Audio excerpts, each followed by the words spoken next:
Hello guys, আশা করি আপনারা সকলেই ভালো আছেন। আপনারা নিশ্চয়ই গতকাল অস্ট্রেলিয়ার বিপক্ষে বাংলাদেশের ম্যাচটা দেখেছেন।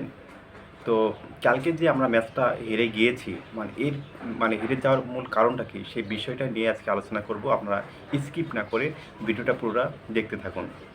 এই যে আমরা যখন বাংলাদেশ দল যখন বড় কোনো টুর্নামেন্ট অথবা বড় কোনো দলের সাথে খেলতে গেলেই কিন্তু আমরা আমাদের যে সামর্থ্য, আমাদের যে অ্যাবিলিটি, আমাদের যে খেলার ধরন, সেই সামর্থ্য অনুযায়ী কিন্তু আমরা খেলতে পারি না। এর মূল কারণটা কী? আমরা না খেলার কারণটা কী? আমরা খেলতে পারি না কেন? আমরা আগে কিন্তু আমাদের খেয়ে হারিয়ে ফেলি। এর মূল কারণটা কী? সেই মূল কারণগুলোই আজকে নিয়ে আলোচনা করব।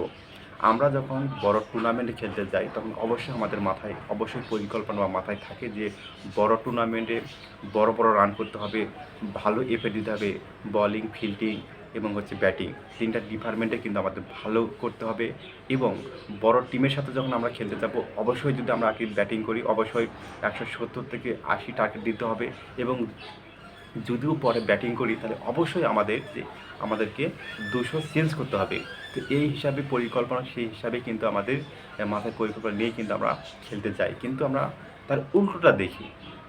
গতকালের ম্যাচটাই দেখেন যে অস্ট্রেলিয়ার বিপক্ষে যখন বাংলাদেশ খেলতে নেমেছে, বাংলাদেশের যে খেলার ধরন, বিশেষ করে লিটন কুমার দাস যেহেতু আমার পছন্দের একজন খেলোয়াড়, আমি তাকে ভালোবাসি, তার খেলাটা অনেক ফলো করি।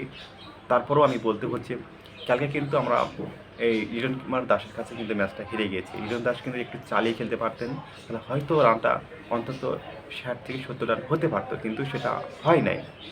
তো এই যে আমাদের প্লেয়ারদের কিন্তু অ্যাবিলিটি আছে, পাওয়ার হিটার আছে, আমাদের খেলার ধরন আছে, কিন্তু আমরা অনেকেই বিশেষজ্ঞরা বলেছেন যে যে বাংলাদেশের কিন্তু ওই রকম শারীরিক গঠন নেই, পাওয়ার হিটার মাসুল পাওয়ার নেই, তারা বিগ হিট করতে পারে না। এটা ঠিক আছে, সত্য মেনে নিচ্ছি যে আসলে তাদের সেই হিসাবে আমাদের পাওয়ার হিটারগুলো নেই বা মাসুল পাওয়ারটা নেই।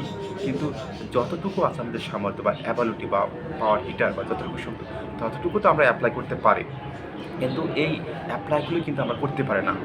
যখন বড় দল বিশেষ করে অস্ট্রেলিয়া, ইংল্যান্ড, ইন্ডিয়ার মতো দলের সাথে আমরা খেলতে যেতাম, কিন্তু আমাদের যে সামর্থ্য অনুযায়ী সেই সামর্থ্য অনুযায়ী কিন্তু ম্যাচগুলো আমরা খেলতে পারি না। কেন পারি না?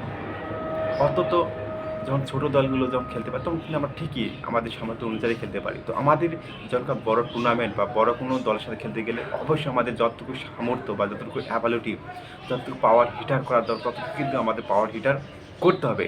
আমাদের রিস্ক নিতে হবে, আমাদের সাহস দেখাতে হবে। অন্তত 3 থেকে 4 জন খেলোয়াড়কে অবশ্যই যেন সাহসী হতে হবে এবং পাওয়ার হিটার অবশ্যই করতে হবে। তাহলে কিন্তু আমরা বড় বড় দলের সাথে ম্যাচ জিততে পারবো বা লড়াই করতে পারবো।